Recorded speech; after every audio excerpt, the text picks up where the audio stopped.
Greetings, everyone. This is a shot of whiskey, and yeah, hey, look at that. I've got another video out this week. I want to try and actually have that be somewhat of a regular thing for a while, is doing about 2, give or take, videos a week. Mostly because I am still trying to do some personal stuff, as well as I've got a plan in mind for once May hits. So in order for me to do exactly what I want to do, I need to be able to force myself to make some time.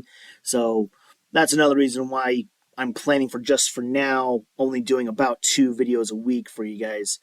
In the meantime, this video is going to be another review of an article about a single mother, but this one takes a different path than the previous video did. And what I mean by that is this. From heavy.com, which I don't know about you guys, but I don't think I've ever heard of these guys before, but not that it matters. Pennsylvania girl, 13, deleted mom after she took her cell phone, police say. Police in Wilkes-Barre, Pennsylvania, which I have no idea if I said that right or not, don't care, say a 13-year-old Pennsylvania girl killed her mom on March 29th after she took her cell phone. According to PA homepage, the girl's name is Latea Powell. Police say Powell, who is charged as an adult, which is probably the reason why we know her name, told them, "I don't have my phone because my mom took it before our fight." And as another quote, she says, "I'm the reason my mom is dead." And, "I don't know how people can do stuff like this and not feel bad about it." PA homepage reported. Now, 2 things here. The first one, that last quote, when I was reading this article the first time around, I was thinking, okay, either she's really, really remorseful, or after having experienced it, maybe she herself wasn't feeling bad and didn't get it. That kind of sounds a little silly now that I actually literally say that out loud, but that is what I thought at first. And also, notice this, PA homepage. They separated home and page into 2 separate words. Good job, editors. Stop the presses. Send my wife some flowers and bring me an Advil. What do you mean you don't work for me? You're hired. Now that you're hired, you're fired. Now that you don't work here, we can be friends. Now that we're friends, how come you never call? Some friend you are. God, I love this business. On March 29th, 2024, at 12:33 hours, the police responded to 23 South Sherman Street for an unresponsive female. A press release from the Wilkes-Barre Police Department says. Upon arrival, the scene was secured, and an extensive investigation was initiated involving the Police Detective Division, Luzerne County District Attorney's Office, and the Pennsylvania State Police RNI units, Wilkes-Barre Barracks. Here's what you need to know.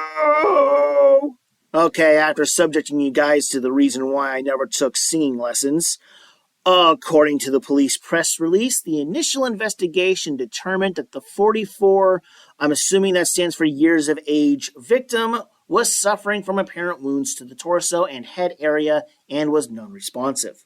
The weapon used was not made clear from the press release. However, PA homepage reported that the mother died of multiple stab wounds to her neck, back, and heavy blood flow coming from her head. The news site reported that the kitchen drawers had padlocks on them, but one was broken open. That's interesting. It's almost like mommy expected something like this to happen. Very interesting. The next part says a second victim and the suspect were also located at the scene, the release says. The second victim was transported to an area hospital for treatment. The suspect, a 13 years of age female, was detained and transported to police HQ. Hey, editor, HQ is supposed to be both capitalized. Why is the Q lowercase? The coroner's office instead of coroner's office. Seriously, who the fuck is the editor? This is absolute garbage. I've seen better work in high school newspapers. Come on, you guys. Do better editing. Huzzah! How many points do I receive? Honestly, that kind of thing just really pisses me off. I can understand the occasional mistake, but that's why these supposed newspapers are supposed to have editors to catch and fix the mistakes.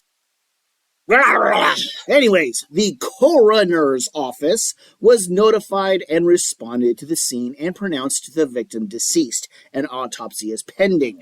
According to PA homepage, the second victim was an 11-year-old boy on the scene with apparent stab wounds to the back that are not life-threatening. Well, that's a good thing. That means that the 11-year-old boy stands a good chance of surviving. Okay, I'm going to sum up the next 4 paragraphs just to save some time. The first one basically says some of the things she's going to be charged with, and that she's being charged as an adult, which I think is a good thing, followed by 3 paragraphs that can all be summed up by saying she stated that she regretted what she did. I don't give a damn if she regrets what she did. She did what she did. Moving on. The release continues. As further details become available without harm to the integrity of the case, they will be made publicly available, which I think is a good thing. Anyone with information related to this incident is asked to contact the Wilkes-Barre City Detective Division, care of Lieutenant Matthew Stash, at 570-208-0911, or Detective, I hope that's Jason and the editor screwed up again, Dudick, at 570-208-6778, it says.